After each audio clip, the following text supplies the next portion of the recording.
अरे कौन भौंक रहा है ये बदतमीज? यही नहीं, अभी और सुनिए। राहुल मेरी बात सुनो ना ओ प्लीज। मैंने कुछ नहीं सुनना, मेरा दिमाग खराब हो रहा है, मुझे कुछ नहीं प्लीज सुनना। राहुल सुनना, मुझे टट्टी आई है, प्लीज मुझे पानी ला के दे दे, मुझे जोर से टट्टी आई, प्लीज मुझे पानी ला के दे अरे दे। यार छोड़ ना मुझे। ओए मम्मी अब कंट्रोल नहीं हो रहा, प्रेशर बन रहा है। खत्म।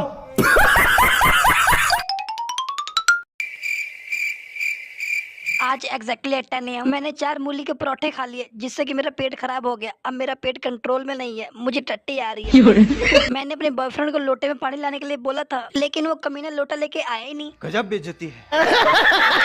अरे वाह, यही बढ़िया मौका हीरो बनने का, अभी इसे इम्प्रेस करता हूँ। हगने को लोट दो, लोहे के ला के दूं, हगना तेरा बंद मैं करा दूं।